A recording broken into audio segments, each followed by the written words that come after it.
Bonjour à tous et bienvenue dans cette nouvelle vidéo. Aujourd'hui, je vais vous présenter comment on réalise notre propre brioche au levain. Donc la recette est inspirée de la brioche de Nanterre. Si la recette vous intéresse uniquement, vous pouvez suivre le chapitrage en dessous. Il n'y a pas très longtemps, vous avez eu l'occasion de pouvoir voir sur notre chaîne une recette sur les pains au lait au levain que l'on fait à la maison. Cette semaine, c'est une brioche qui est inspirée de la recette de la brioche de Nanterre. La brioche de Nanterre, c'est une brioche qui est faite à partir de boules de brioche. Donc là, dans la vidéo, on va faire une tresse. Donc c'est une façon un peu revisitée de la recette de la brioche de Nanterre. Cette recette aurait été inventée en 451 à l'époque de l'évêque Germain du côté de la ville de Nanterre, d'où le nom de brioche de Nanterre. Dans ces récits de l'évêque Germain, on y fait allusion par le biais de petits gâteaux de Nanterre. Donc, pas du tout l'appellation que l'on connaît à l'heure actuelle. Comme vous pouvez le constater, une recette qui a été réalisée il y a 1500 ans, on a perdu un petit peu les informations de la recette authentique. Dans notre recette, nous avons ajouté du levain afin que la brioche puisse se conserver plus longtemps. Donc pour nous, elle nous dure 5 jours, mais pour le moment on n'a pas testé au-delà parce qu'au bout de 5 jours, il y en a déjà plus. La recette fait pour à peu près 10 parts, donc par rapport à ce que vous pouvez trouver en industrie, par exemple pour des brioches pasquier, vous en aurez pour 5,30 € le kilo. Là, dans notre cas, on est plutôt autour de 4,30 € le kilo. Et c'est parti pour la vidéo.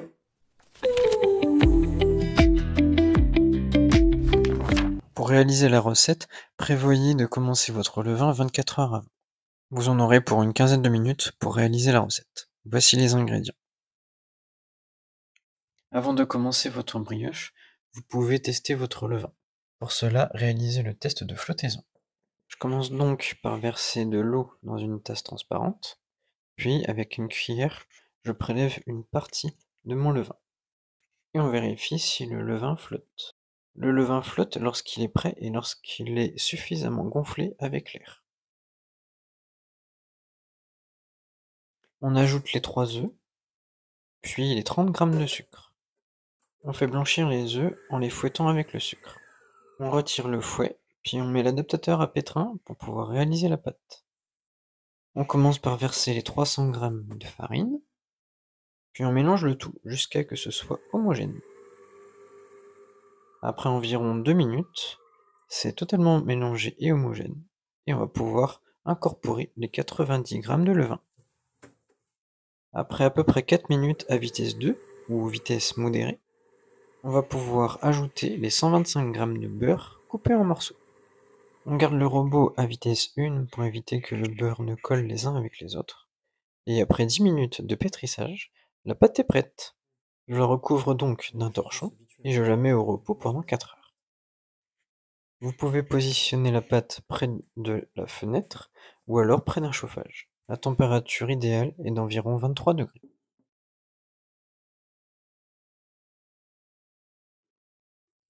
Après 4 heures de pousse, on va pouvoir tresser notre brioche. Pour cela, je divise en 3 boudins de parts égales.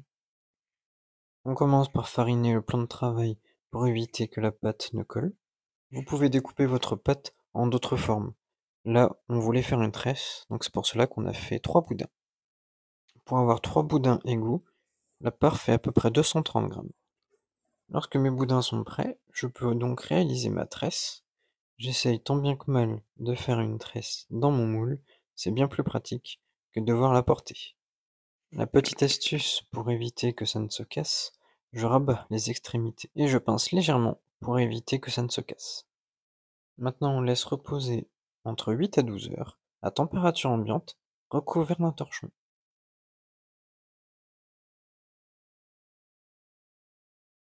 La pâte est censée avoir doublé de volume, puis on enfourne la pâte pour 35 minutes à 220 degrés.